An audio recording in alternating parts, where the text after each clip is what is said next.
Assalamualaikum warahmatullahi wabarakatuh. Selamat pagi anak-anak semuanya. Semoga kita selalu dalam keadaan sehat walafiat dan tetap semangat dalam belajar. Oke, hari ini materi matematika kita masih tetap ya pada bab pengolahan data. Pada bab ini kita sudah memasuki bagian menyajikan data. Jika pada pertemuan sebelumnya kita membahas tentang menyajikan data ini dalam bentuk tabel dan diagram gambar atau piktogram, maka hari ini kita akan membahas menyajikan data dalam bentuk grafik, baik itu grafik atau diagram batang maupun grafik atau diagram garis. Nah, langsung kita mulai. Sebelum kita membuat sebuah diagram batang, sebenarnya ini tidak hanya berlaku pada diagram batang, hal ini juga berlaku pada diagram garis. Nah, yang perlu kita ketahui bagian-bagian apa aja yang di situ sebisa mungkin wajib ada. Yaitu yang pertama harus ada judulnya. Jadi judul grafiknya seperti apa? Jadi kayak kemarin di tabel juga gitu kan, harus ada judul tabelnya itu apa. Kemudian, nah bagian 2 ada bagian tegak atau kita sebut dengan sumbu tegak. Kemudian ada juga yang bagian datar atau sumbu datar. Perbedaannya yang pada bagian tegak yang sini, yang tegak ini itu biasanya berisi tentang frekuensi data atau bisa juga berisi tentang banyaknya data. Jadi nanti kita lihat tabelnya seperti apa, baru kita tentukan dia letaknya di yang tegak apa yang datar. Kalau kategori, sementara yang datar ini kan kategori itu biasanya berisi tentang nama suatu benda atau yang lain ya, nanti kita contohkan. Dan yang terakhir yaitu legend. Legend ini digunakan jika jumlah datanya nanti lebih dari satu.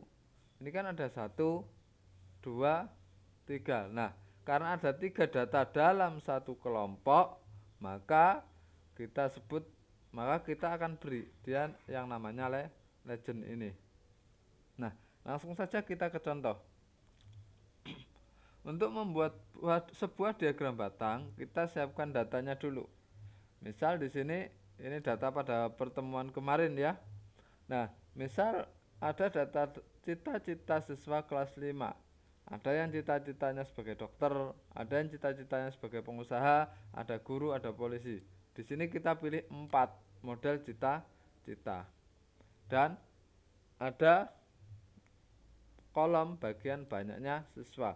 Nah, kolom ini yang disebut dengan kolom kategori. Kemudian ini yang kita sebut dengan kolom frekuensi. Kolom frekuensi itu selalu berisi tentang banyaknya data. Karena ini membahas tentang siswa, maka di sini banyak siswa. Begitu ya. Oke, kita lanjut. Nah, untuk membuat diagram batang, langkah-langkahnya yang pertama buat dulu garis datar dan garis tegaknya. Setelah kita bikin garis datar dan garis tegaknya, kita tentukan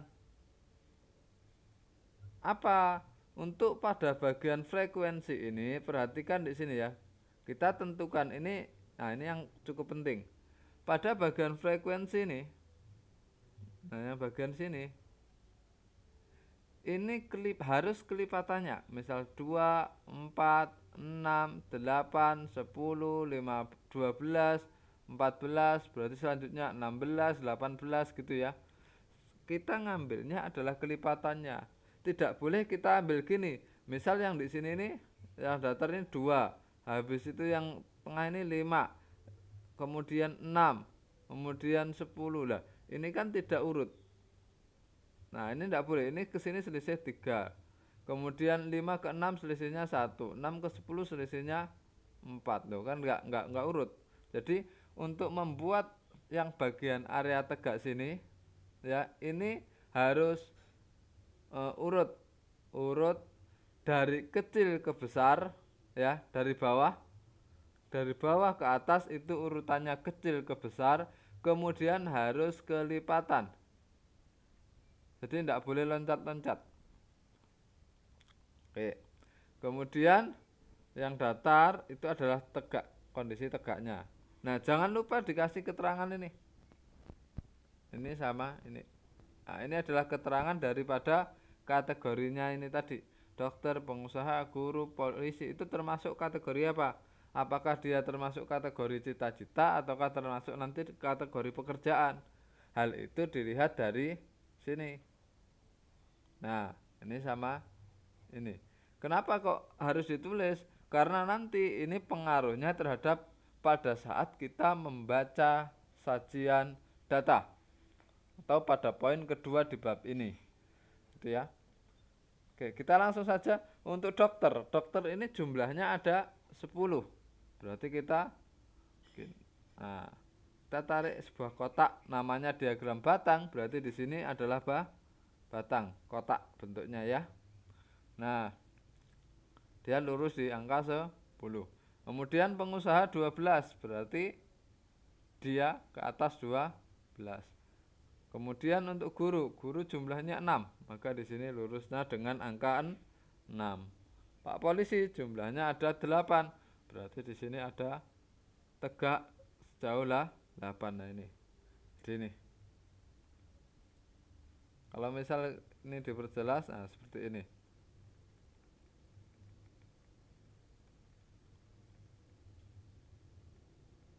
Gitu ya. Oke, saya contoh berikutnya. Nah, dari sini ada yang kurang, yaitu apa? Judul. Nah, jangan lupa judulnya dikasih. Oke. Di contoh berikutnya, masih tetap dalam diagram batang, saya punya tabel sajian data daftar mata pelajaran yang disukai anak-anak. Nah, misal di sini matematika ada 5 anak, IPA yang suka ada 15 anak, IPS ada 35 anak, bahasa Indonesia 30 anak, bahasa Inggris 15 anak. Nah, untuk membuat diagramnya bagaimana? Sama. Nah, bedanya di sini. Kalau tadi saya membuat dengan kelipatan 2, maka sekarang saya bikin kelipatan 5, 10, 15, 20, 25, 30, 35, 40. Semua harus kelipatan. Oke ya. Boleh enggak kalau saya bikinnya misalnya kelipatannya 6? Boleh saja. Boleh enggak kalau saya bikinnya kelipatan 10? Jadi di sini ada 10, kemudian 20, 30, 40. Boleh enggak? Boleh. Sama saja tetap boleh. Yang penting dia masih kelipatan. Oke. Kemudian matematika yang suka 5 anak, berarti kita bikin 5 anak. IPA yang suka 15 anak, IPS yang suka 35 anak, bahasa Indonesia yang suka 30 anak, dan bahasa Inggris yang suka 15 anak. Ada juga nanti diagram batang yang atasnya ditulis, oh matematika yang suka 5, maka di atasnya di sini tulis 5 anak. IPA yang suka 15, maka di sini tulis 15. IPS yang suka 30, di sini tulis 30. Bahasa Indonesia yang suka, IPS ini 35 ya. Bahasa Indonesia 30. Bahasa Inggris 15. Nah, ada yang ditulis angkanya itu di atasnya kayak gini juga ada. Boleh enggak? Boleh. Supaya apa? Supaya jelas. Karena misal nanti dia diagramnya di tengah-tengahnya antara 5 dan 10. Misal di sini, lurusnya sini misalnya. Nah, ini angka berapa? Boleh ditaruh diperjelas lagi di atas ini. Mudah ya, materi ini sangat mudah. Kita contoh berikutnya. Contoh terakhir, saya kasih 3 contoh. Nah, menyajikan data dalam bentuk diagram batang. Untuk contoh ketiga, bagaimana jika frekuensinya lebih dari 1? Contoh nih. Di sini ada tabel jumlah siswa SDN Damarwulan 1. Untuk siswa kelas 1, laki-lakinya ada 14, perempuannya ada 10. Untuk siswa kelas 2, laki-lakinya 8, perempuannya 7. Nah, bagian kategori ini kategori, kemudian frekuensinya ada 2, ini sama ini, laki-laki dan perempuan, itu bagian frekuensi. Untuk membuatnya bagaimana? Kalau membuat, jika di sini frekuensinya ada lebih dari 1, nah tetap sama caranya. Yang pertama, kita bikin dulu chartnya, grafiknya atau diagram diagramnya, baru kita kasih. Untuk yang, karena di sini frekuensi ada 2, maka nanti batangnya kayak gininya mesti ada 2. Nah, karena ada 2, maka kita harus bedakan, gitu ya. Untuk membedakannya di sini saya sediakan yang laki-laki warna ungu, yang perempuan garis-garis.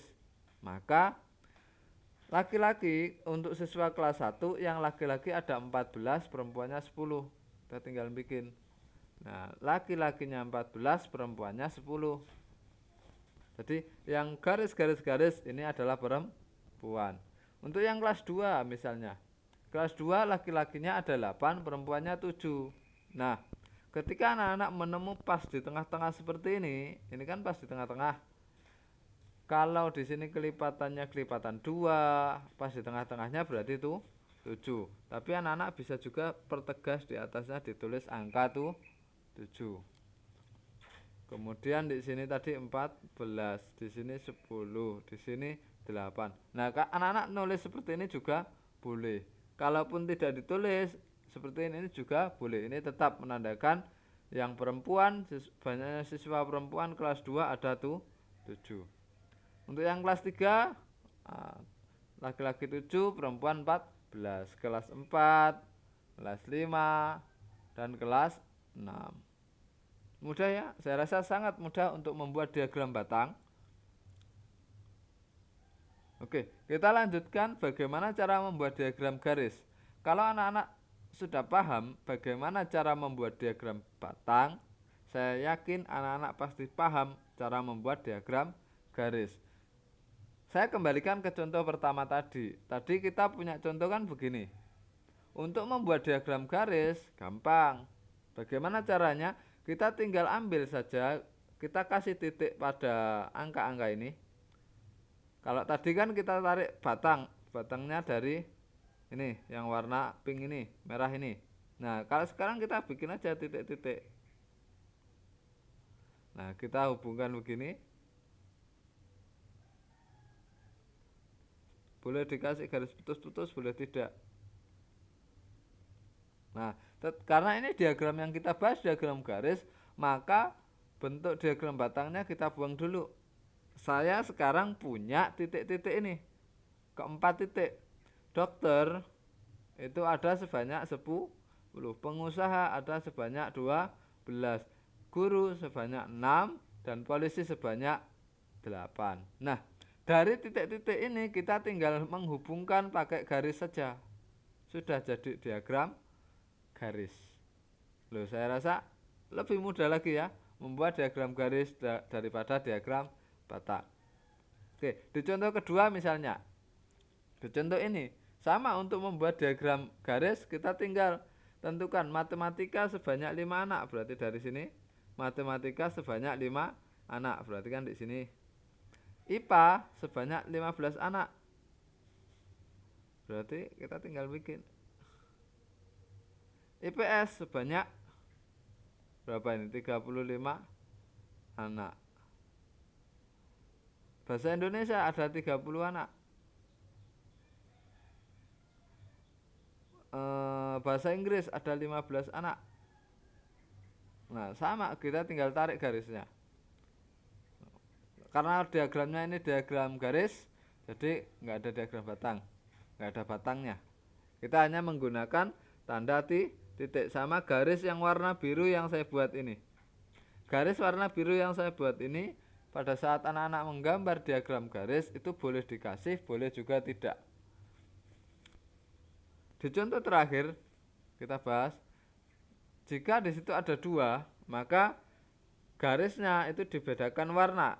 Untuk laki-laki di sini saya gunakan warna hitam dan yang perempuan saya gunakan warna merah. Cara membuatnya sama ya. Kita kasih titik-titik di pertemuannya, kemudian kita tinggal tarik garis. Untuk yang perempuan juga seperti itu. Nah, karena diagramnya diagram garis, bentuknya seperti ini.